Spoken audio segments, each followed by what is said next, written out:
Saat saya kehilangan mama saya di tahun 2019, saat itu mama sakit kurang lebih setahun dan kepergiannya benar-benar tidak diharapkan dan benar-benar nggak siap sih saat itu. Karena menurutku iri dengan orang lain itu nggak bisa jadi motivasi, tapi malah tambah membuat diri kita itu kayak kadang kita kayak udah berusaha semaksimal mungkin, terus kadang ada aja kayak batu sandungan atau apa yang saya sudah usahakan, apa yang sudah ingin gapai, merasa sangat sulit untuk dicapai dan terasa sangat jauh untuk digapai.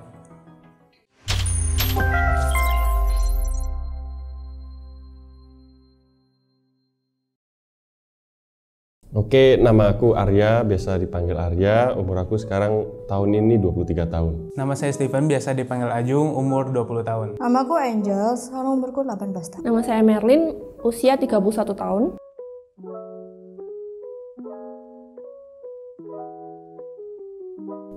Tepatnya sih bulan lalu ya, itu kalau nggak salah Tahun 2019, Aku merasa kecewa itu waktu awal masuk dari SMP ke SMK. ya namanya jam kerja, terus tapi kadang kayak waktu libur itu disuruh masuk kerja. Di awal tahun 2022 ini. Itu aku menyesal karena aku masuk SMK karena terlalu mengikuti hobiku.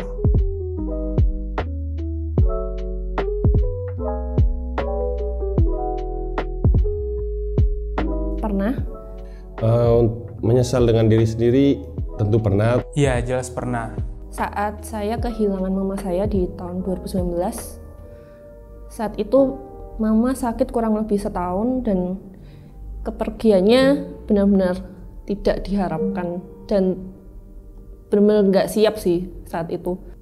Kami berharap mama bisa sembuh dari sakitnya, tapi ternyata Tuhan berkehendak lain. Salah satunya sih ketika aku tidak bisa menjaga perkataan ke orang lain, di mana perkataanku itu kadang bisa menyakiti hati orang lain.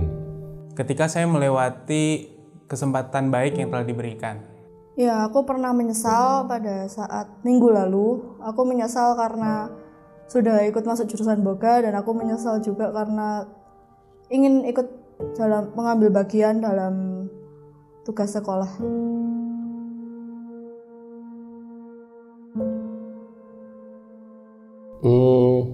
Iya, terkadang membuat saya tidak pede.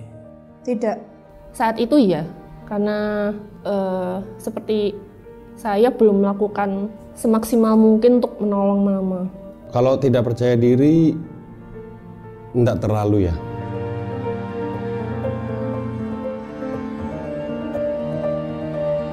Yang saya lakukan adalah saya malah semakin menyalahkan diri saya sendiri. Mungkin aku langsung merenung di rumah ya, kayak Aku akan bercerita ke teman atau seseorang yang menurut aku bisa dipercaya dan bisa menjaga privasiku. Saya terus berdoa dan minta tolong sama Tuhan supaya menguatkan saya, dan saya nggak mau sih terus terpuruk dalam kesedihan. Dan puji Tuhan, Tuhan yang menolong saya keluar dari semua rasa penyesalan itu.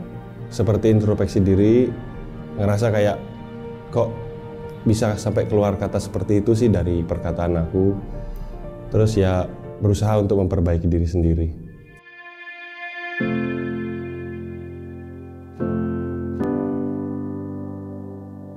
Dengan cara saya mengingat kembali, merenungkan kembali apa yang membuat saya menyesal. Dari situ saya mengambil sisi positifnya. Yang pertama sih aku berdiam sendiri di rumah, menenangkan diri.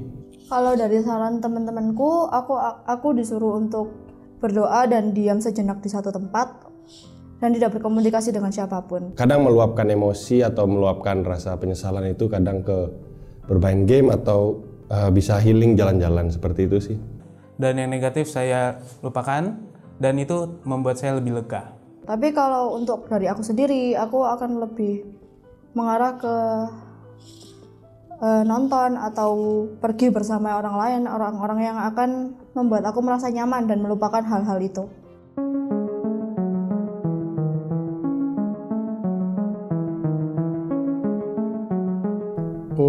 Bisa aja sih, kadang melihat apa yang orang lain bisa itu membuat kita semangat untuk meraih apa yang kita inginkan. Iya, bisa jadi motivasi buat saya untuk lebih semangat lagi. Tidak, karena menurutku iri dengan orang lain itu nggak bisa jadi motivasi, tapi malah tambah membuat diri kita itu kayak lebih menyesal karena sudah iri dengan orang lain. Kalau saya sih enggak ya, kok merasa iri dengan orang lain enggak membuat motivasi sama sekali sih untuk saya.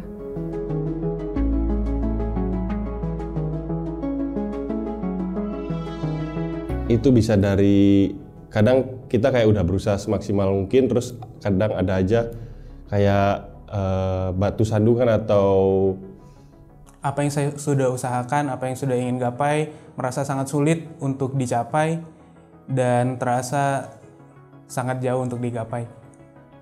Kalau aku mungkin karena terlalu capek dalam kondisi hal itu sampai aku jadi membuat jadi malas untuk mencari hal lain untuk jadi motivasi. Saat sesuatu yang saya harapkan tidak berjalan dengan yang diharapkan, hal-hal kecil pun yang bisa membuat kita gagal, yang membuat semangat kita itu jadi hilang, terus kayak rasa putus asa itu semakin tinggi.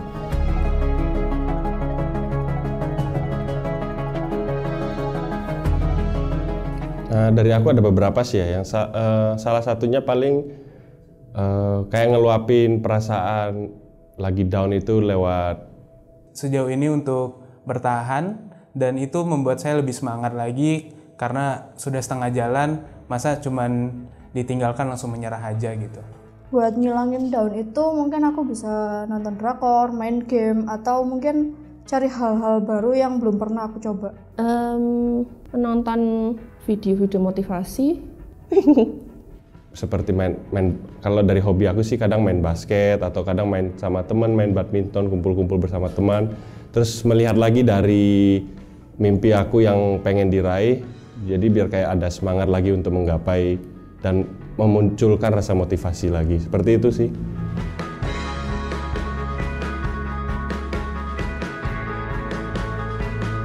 Kadang bisa merasa bangga, tapi kadang juga enggak. Sampai sekarang tetap merasa bangga karena apa yang aku bisa lalui jatuh bangun sampai sekarang itu masih sampai saat ini masih bisa melewati semuanya, dan Sedikit bangga karena saya sudah bisa bertahan sampai selama ini umur 20 tahun, dan sisanya masih banyak PR yang harus saya gapai, masih banyak cita-cita yang harus saya gapai lagi. Belum, karena aku masih belum menggapai cita-citaku, belum menggapai impian yang aku ingin dari kecil, dan belum juga menjadi seseorang yang sesuai dengan harapan orang tua dan keluarga. bisa bersyukur, bisa selalu ada keluarga di sekeliling aku, ada teman yang baik selalu mensupport, dan syukur lagi bisa tantangan-tantangan yang ada bisa aja dilewati.